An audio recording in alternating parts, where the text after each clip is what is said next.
This is a reading from the Poem of the Man God by Maria Valtorta. Volume 5, Episode 543. The Servant of Bethany informs Jesus of Martha's message. 22nd of December, 1946. It is already nightfall when the servant, who is proceeding through the brushwood near the river, spurs his horse, steaming with perspiration, to overcome the difference in level between the river and the road leading to the village. The poor animal's sides are heaving because of the long, fast run. Its dark coat is all veined with perspiration, and its breast is spread with the white foam of the bit. It puffs, arching its neck and shaking its head. They are now on the narrow road, and they soon reach the house. The servant jumps to the ground, ties the horse to a hedge, and gives a shout. From the rear of the house the head of Peter appears, and in his harsh voice he asks, "Who is calling? The master is tired. He has not had any peace for many hours. It is almost dark. Come back tomorrow." "I do not want anything from the master. I am healthy, and I have only to speak a few words to him." Peter comes forward, saying, "From whom, if you do not mind me asking you? I will not let anybody pass without safe identification, particularly those who stink of Jerusalem, as you do." He has come slowly forward, as his suspicion has been aroused more by the beauty of the richly harnessed dark horse than by the man. But when he is in front of him, he is amazed. "You? Are you not one of Lazarus' servants?" The servant does not know what to say. His mistress told him to speak only to Jesus, but the apostle seems to be quite determined not to let him pass.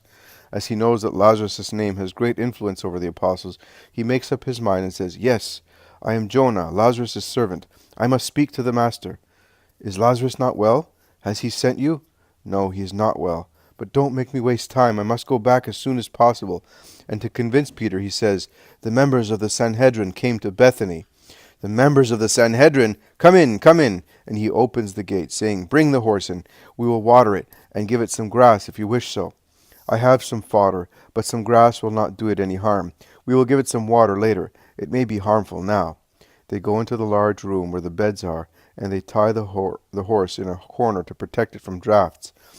The servant covers it with a blanket that was tied to the saddle. He gives it some fodder, and the grass that Peter has brought from I do not know where. They go out again, and Peter takes the servant into the kitchen, and gives him a cup of warm milk that he takes from a pot near the fire, instead of the water that the servant had asked for. While the servant drinks it and warms himself near the fire, Peter, who is heroic in not asking curious questions, says, "Milk is better than the water you wanted, and since we have it, did you come all the way without a stop?" "Without a stop, and I'll do the same going back." "You must be tired. And can the horse stand it?" "I hope so. In any case, on my way back, I shall not gallop as I did coming." "It will soon be dark. The moon is already rising. How will you manage at the river?" "I hope to arrive there before the moon sets. Otherwise I shall stop in the wood until dawn. But I shall get there before." "And then? It's a long way from the river to Bethany, and the moon sets early. She is in her first days." "I have a good lamp. I will light it and go slow. No matter how slow I may go, I shall be approaching home." "Would you like some bread and cheese?" "We have some. We have also some fish. I caught it, because I remained here with Thomas. But Thomas has now gone to get some bread from a woman who helps us." "No, don't deprive yourself of anything. I had some food on the way, but I was thirsty, and I needed something warm. I'm all right now.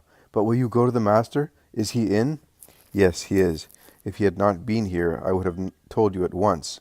He is in that room, resting, because so many people come here. I am even afraid that the news may spread, and that the Pharisees may come and disturb. Take some more milk. You have to let the horse eat, and rest. Its sides were beating like a badly secured sail." "No, you need the milk. You are so many." "Yes, but with the exception of the master, who speaks so much that his chest aches, and of the older ones, we who are sturdy prefer food that keeps our teeth busy. Take some. It's the milk of the sheep left by the old man. When we are here, the woman brings it to us. But if we want more, everybody is willing to give it to us. They like us here, and they help us. And, tell me, were there many members of the Sanhedrin?" "Oh, they were almost all there, and other people with them. Sadducees, scribes, Pharisees, wealthy Judeans, some Herodians." "And why did all those people come to Bethany? Was Joseph with them? And Nicodemus?" "No, they had come previously. Manan also had come. The others were not friends of the Lord." "Ah, I believe it. They were so few, the members of the Sanhedrin who love him. But what did they want exactly?" to greet Lazarus, so they said coming in. How strange their love is. They have always shunned him for so many reasons. Well, let us believe it. Did they stay long? Quite a long time, and they were upset when they left. I do not work in the house, so I was not serving at the tables, but the other servants who were serving in the house say that they spoke with the mistresses, and they wanted to see Lazarus. Helkai went into Lazarus's room, and a fine crook, whispers Peter between his teeth. What did you say? Oh, nothing. Go on. Sorry, what did you say? Oh, nothing. Go on. And did he speak to Lazarus? I think so. He went with Mary, but later, I do not know why, Mary became irritated, and the servants who rushed there from the nearby room say that she turned them out ruthlessly. Well done. Just what is needed. And have they sent you to tell us? Don't make me waste time, Simon of Judah. You're right. Come. He takes him towards the door and knocks, saying, Master, there is one of Lazarus' servants who wants to speak to you. Let him come in, says Jesus. Peter opens the door, lets the servant enter, closes the door, and withdraws, meritoriously, to the fireplace to mortify his curiosity. Jesus, sitting on the edge of his little bed in the small room where there is hardly space for the bed and the person who lives in it, and which previously was certainly a storeroom, as there are still hooks on the walls and shelves, looks smiling at the servant who has knelt down, and he greets him. Peace be with you. And he then adds, What news do you bring me? Stand up and speak. My mistresses have sent me to tell you to go to them at once, because Lazarus is very ill, and the doctor says that he will die. Martha and Mary implore you, and they have sent me to say to you, Come, because you alone can cure him. Tell them not to worry. This is not a disease that will cause his death, but it is for the glory of God, that his power may be glorified in his Son. But his condition is very serious, Master. His body is affected with gangrene, and he no longer takes any food. I have worn out my horse to arrive here in the shortest possible time. It does not matter. It is as I say. But will you come? I will come. Tell them that I will come, and to have faith. Tell them to have faith. Absolute faith. Have you understood? Go. Peace to you and to those who sent you. I tell you once again, they must have faith. Absolute faith. Go. The servant greets him and withdraws. Peter rushes towards him, saying, You were quick in telling him. I thought that it was a long speech. He looks at him intently. His face is shot through with anxiety to be informed, but he checks himself. I am going. Will you give me some water for the horse? Then I will leave. Come, some water. We have a whole river to give you some, in addition to our well. And Peter, holding a lamp, walks before him and gives him the water he asked for. They water the horse. The servant removes the blanket. He checks its shoes, the belly band, the reins, the stirrups. He explains, It has run so much and so fast, but everything is in order. Goodbye, Simon Peter, and pray for us. He leads the horse out, holding it by the bridle. He goes out onto the road, puts one foot in the stirrup, and is about to mount. Peter holds him back, putting one hand on his arms, saying, There's only one thing I wish to know. Is there any danger for him to stay here? Have they made threats? Did they want to learn from the sisters where we were? Tell me, in the name of God. No, Simon, no. They never said that. They came for Lazarus. We suspect that they came to see whether the Master was there and whether Lazarus was leprous, because Martha was shouting out loud that he is not leprous, and she was weeping. Goodbye, Simon. Peace be with you. And with you and your mistresses. May God accompany you back home. He watches him depart, and soon disappear at the end of the street, because the servant prefers to take the main road, clear in the moonlight, rather than the dark path in the wood along the river. He remains thoughtful. Then he closes the gate and goes back into the house. He goes to Jesus, who is still sitting on the little bed, leaning his hands on its edge, engrossed in thought. But he rouses himself when he hears Peter come close to him and look at him inquisitively. He smiles at the apostle. Are you smiling, Master? I am smiling at you, Simon of Jonah. Sit down here, near me. Have the others come back? No, Master, not even Thomas. He must have found someone to speak to. That is all right. All right that we should speak? All right that the others should be late? He speaks even too much. He is always cheerful. And the others, I'm always worried until they come back. I'm always afraid. Of what, my dear Simon? No harm will befall us before the time being. befall us for the time being. Believe me, set your mind at rest and imitate Thomas, who is always cheerful. You, on the contrary, have been very sad for some time.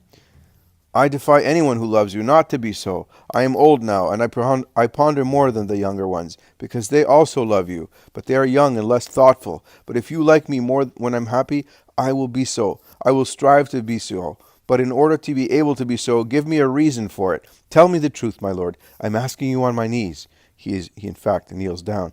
What did Lazarus' servant tell you? That they are looking for you? That they want to harm you?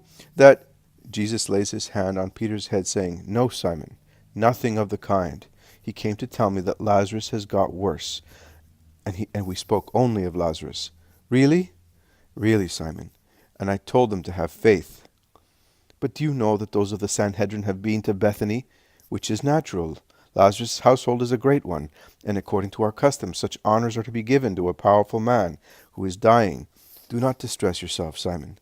But do you really think that they did not use that as an excuse to see whether I was there? Well, they did not find me. Cheer up. Do not be so frightened as if they had already captured me.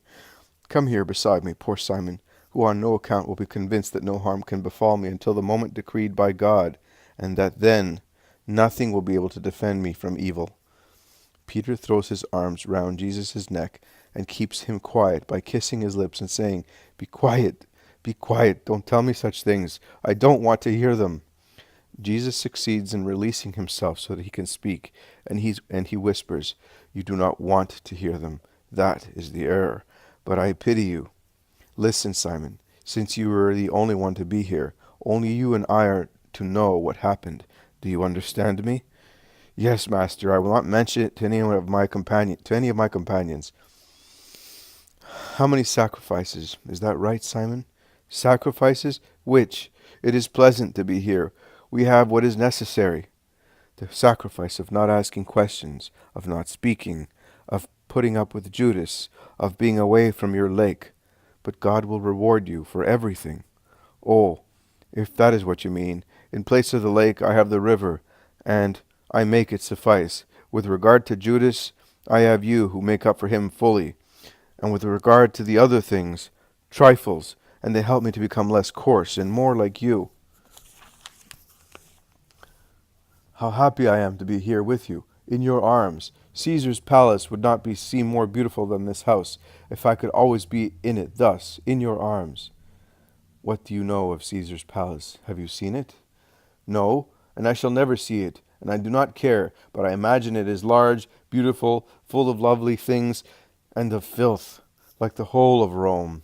I suppose I would not stay there even if they covered me with gold. Where? In Caesar's palace or in Rome? In neither. Anathema. But because they are like that, they are to be evangelized.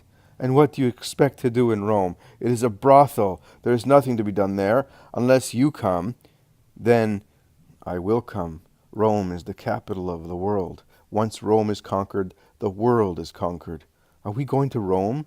You are proclaiming yourself king there. Mercy and power of God, that is a miracle. Peter has stood up, and with raised arms he is standing before Jesus, who smiles and replies to him, I will go there in my apostles. You will conquer it for me, and I shall be with you. But there is someone out there. Let us go, Peter.